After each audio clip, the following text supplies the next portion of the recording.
Somebody wrote into Pat Robertson's show and basically asked if Christian charity should be extended to people of other religions.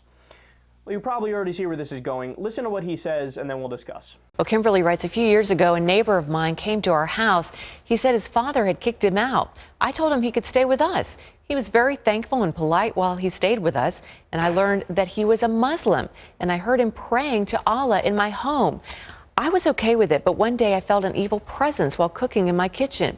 I told my visitor that he needed to leave, go home, and resolve his own issues. But I feel horrible, like I violated Matthew 25:45-46. Did I do the right thing? I don't feel like I should only extend charity to other Christians. No, you shouldn't extend charity only to Christians. You should extend charity to those that need it. But it doesn't mean you have to bring an unclean spirit into your home.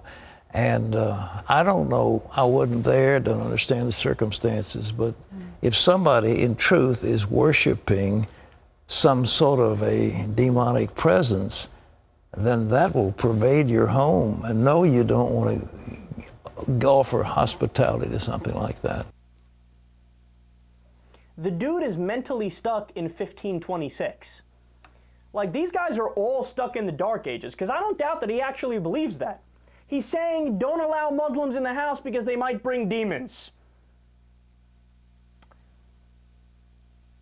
But how do you respond to somebody who believes something like that? Because the only thing we could say, we just repeat the same thing over and over.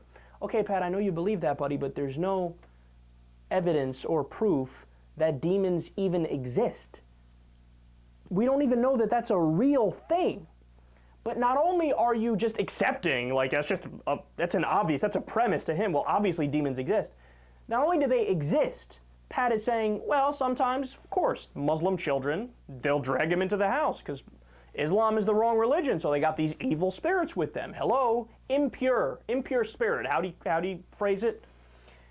No, but this is lunatic ravings. Again, if you were to replace the religious terminology like demon, angel, God, devil, if you replace that with any other thing in the world, people would think you're a lunatic.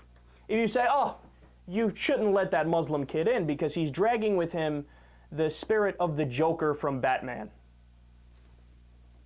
People would say, wait, what? No, you heard me. And also there's a couple characters from X-Men you have dragged in their spirits with you. People would say, okay, get this guy some meds, get him a straitjacket, and haul him off to Bellevue. But when it's religion, most people are just like, well, okay, that's what he believes. Yes, but the question is, the thing that you believe, is it true? Is it correct? Or is it false? And obviously you're making all these unverified, claims that you then will argue, well, you're not allowed to critique them.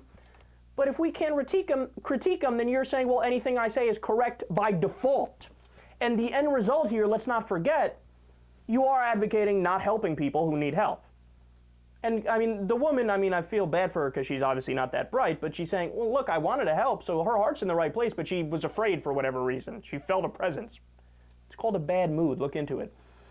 But he's saying, no, it's cool. Like, you don't have to help them if you think there's a demon spirit attached. Yes, Pat, just like Jesus would want. Jesus would want you to put your middle finger up to people who need help.